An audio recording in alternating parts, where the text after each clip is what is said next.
Hey folks, this is Billy DKY, the truth seeker who simplifies and demystifies. This is going to be WEC 46, post-fight commentary, Jamie Varner versus Ben Harris. We're going to start with that fight first. Boy, Jamie Varner, what do you say there? You know, last time he gave up on Donald Cerrone, which, again, don't beat up on the boy too bad. It's rough in there. It's rough. I mean, I don't mean what I'm getting ready to say with any disrespect, but we got to talk about this. Basically, he gave up on Donald Cerrone. We all knew that. We've seen it. It probably, caused him a lot of problems with the fans.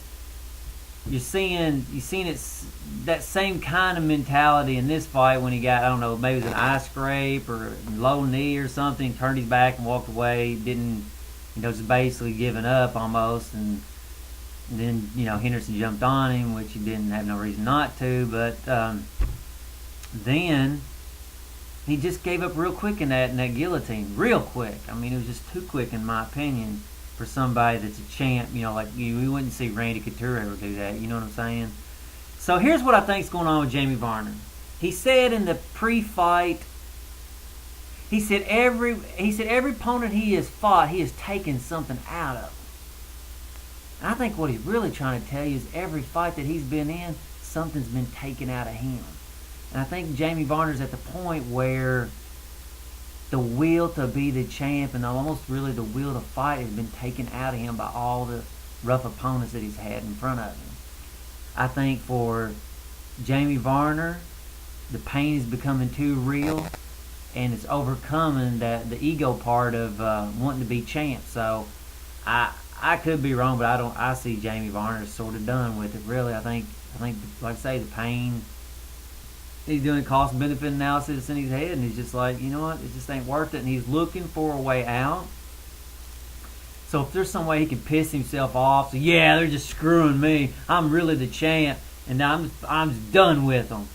He's trying to. It looks to me like he's done unconsciously, and now he's trying to find a way to save face and quit, so he can still say, yeah, I was the champ, I just had to quit because nobody wasn't giving me my respect. And so I really think that's what's going on. He's going to be looking for a way to get pissed off so he can quit with dignity. When really all he needs to say is, you know what, the pain's getting too real, I'm done with it. So that's what I see happening. You look, just wait and see if he doesn't do something like that. If he just disappears or he blows up, and he's going to find some way to walk away where he save face at the same time. Okay. And I guess really to talk about that fight, there was nothing else to say about that. Uriah Faber versus Rafael Asensio, however you say it. I don't know if you noticed this when Uriah was walking in, somebody grabbed his arm and dragging him back, and then boom, somebody does it right again. If you're at the fights, watching the fights, just touch the guy's hand, give him 5. Don't be grabbing him, pulling him in, thinking he wants to, come back, have a drink before the fight. Leave him the hell alone. Just touch him if you want to touch him. That first round is pretty even. I really couldn't give it to either one. Rafael was doing a good job. He was really holding his own, in my opinion, with Uriah. Uriah may have been just a tad ahead of him, but I really didn't, couldn't say it really. Round 2, Uriah Faber starts coming on. You can tell Uriah is getting a little more dominant. And third round, you're starting to see that Uriah is just a little more of that it to win the fight. So, good job, Uriah Faber. I don't admire him for the next fight he's got with Jose Aldo, because that's going to be tough. I really want to see that fight. That is going to be a great fight. What'll happen? I think Uriah get knocked out, but then again, who knows? Uriah is different than Mike Brown, so maybe Uriah's speed will help him out where, maybe Mike Brown was just too slow. So that's going to be nice. Nice fight to watch coming up. Mark Hominick versus Brian Caraway. It just basically is a nice submission. Get a little scrap. And Mark Hominick reminds me of Angel Manfredi from boxing a little bit back in the day. David Jensen versus Kamil Shalararas, the guy from Iranian. That dude can seriously got some wrestling, but he really needs to learn how to, just loosen up a little bit with those punches and stuff. He's winging every one of them. He hits hard, but not technical.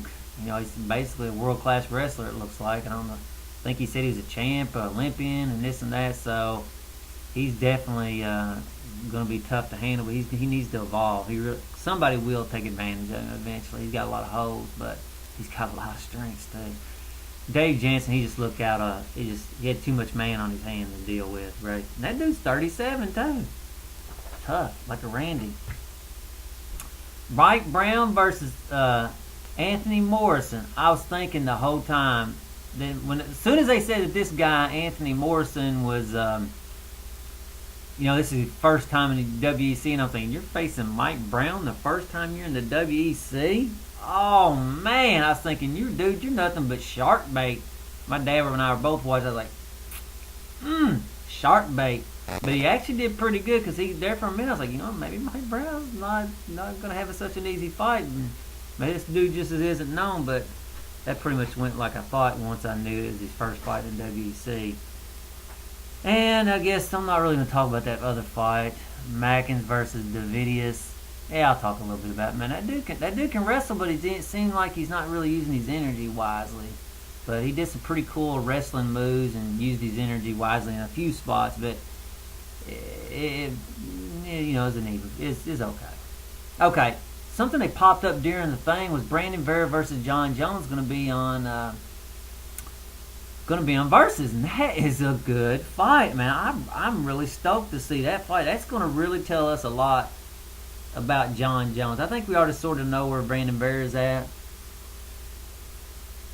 but that is going to be a tough fight. I don't know what's going to happen. Brandon's going to have his hands full. If Brandon handles John Jones, that bodes well for him. It puts him close to title contention. If John Jones handles Brandon very easily, I don't think there's no stopping that boy if he does, because Brandon is a tough guy. He's lost a little bit of that fire though, that invincibility feeling. Sort of lean on safety a little bit more now, but not as bad as like GSP and Rashad. Okay. I don't know if any of y'all watched the weigh-ins, and I did. I mean, honestly, it's hard for me to watch the WEC weigh-ins. Reed Harris, he's the president of WEC. That guy is so smug. I can't even mimic it because I don't like the guy at all. People bitch. Some people bitch about Dana White. Not everybody, but some people do bitch about Dana White and Joe Rogan. After watching the WEC weigh-ins versus the UFC weigh-ins, I think we ought to be respectful of Dana White and Joe Rogan, because I appreciate him now after seeing that. Because I'll be honest with you, do you want some stiff whitey white guy like Reed Harris standing back there all smug and I can't explain it. It just pisses me off. That guy he irks me just watching his arrogance.